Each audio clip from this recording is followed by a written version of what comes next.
Here's an important question to ask yourself. What happens when we deposit our money at the bank?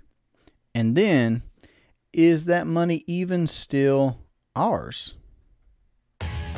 Hello and welcome to the Durham Talents channel. My name is Jesse Durham. We're back for another quick take to answer the question of what happens to your money when you deposit it at the bank, and is it even still yours anymore? Let me give you the answer. No, that money is not still yours. You are now a depositor of the bank.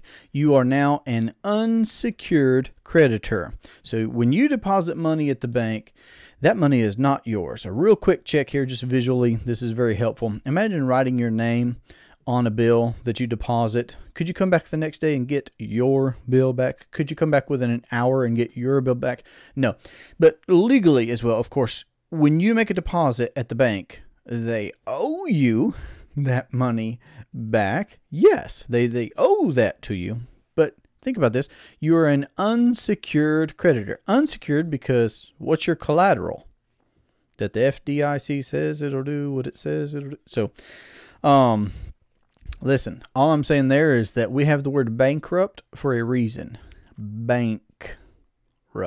Okay? Do some history.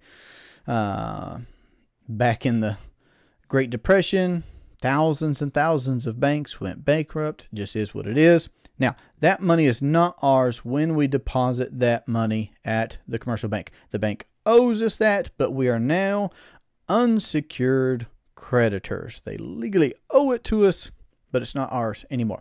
Now, let's also, because on this channel we talk about how to implement the infinite banking concept into your business or your household or your investing, taking back control of the banking function for yourself, as described in R. Nelson Nash's book, Becoming Your Own Banker.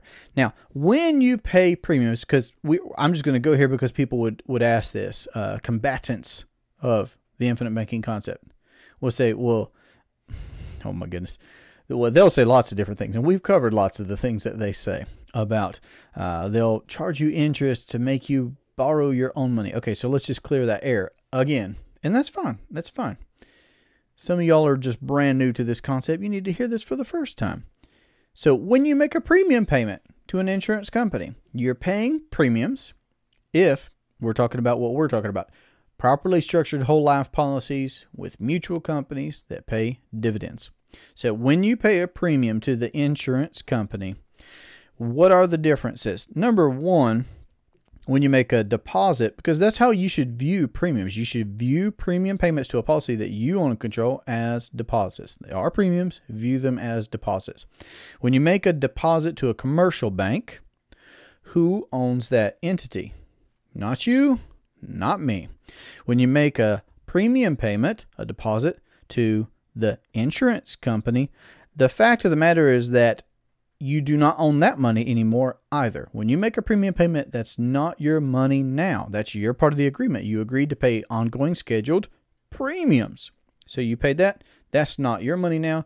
That's the insurance company's money. So that part's the same. The difference is, well, what entity is that and who owns it? Well, if it's a mutual life insurance company, you and I are part owners of that company.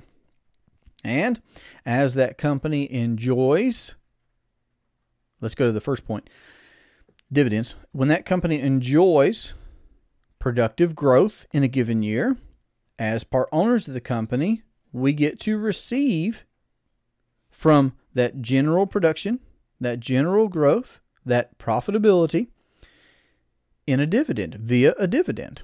And then we have contractual rights therein, and how we can, several different ways that we can use that dividend. We can just take the money, they just send you a check, or you can buy paid up additional insurance. That's going to be what we talk about the most, what we, encourage the most, is that you buy paid up additional insurance. Why? Because the death benefit goes up, the cash value goes up, it forever grows and compounds in that policy moving forward.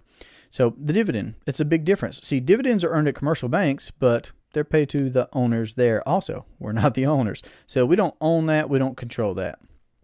Also, here, when we're making deposits at the conventional bank, if we still want to go to that bank, we have to ask if we want to be able to borrow for our next car, or to get a home mortgage, or personal loan, any of those things, we got to go and ask. They will tell us if we qualify or not. So let's talk about that particular point real quick. When I pay premiums to a policy that I own and control with a company that I'm part owner with, see, in that unilateral contract, it tells me that I have a contractual right to access capital. There's not an application process. There is not a qualification process. There's not a credit score. I don't have to schedule a meeting with the loan officer for next week. I call them up and I tell them how much of what's available I want them to send and where I want them to send it to. Period. That's it. You have a contractual right to access capital in a known interest environment. Again, that'd be a big differentiator over here. Banks are doing what they're doing right now. Interest rates are going up in a big way. That's very, very different from what we're seeing with paying deposits into a privatized banking system.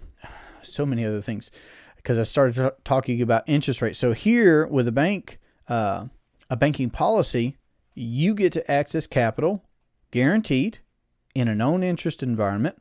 And again, let's circle back to collateral, because we should. What is the collateral? Because again, oh my goodness, we're unsecured creditors by making deposits to commercial banks. Whereas a properly structured whole life policy with a mutual company that pays dividends is a perfectly collateralized, appreciating asset. I'm not trying to use too many words here. I'm trying to use specific words, and I want you to understand each and every one of them. It's perfectly collateralized because I can guaranteed access capital because of the cash value that I have in that policy, which is a net representation of the future death benefit. Guaranteed. Guaranteed. Future death benefits guaranteed. Cash value is guaranteed. And I have a contractual right to be able to access it.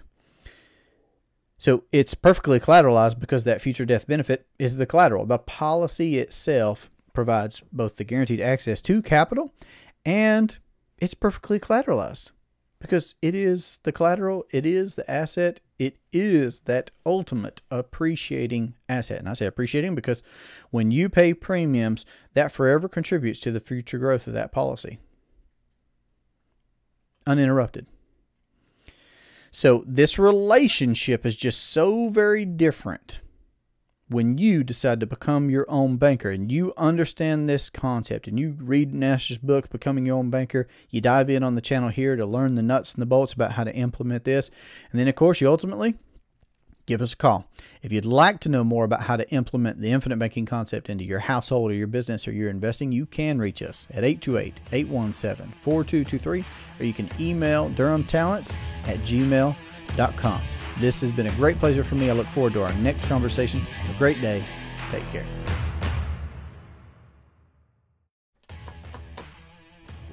So good. That's so good. Man, when you know this stuff, you can't unknow it. Get some.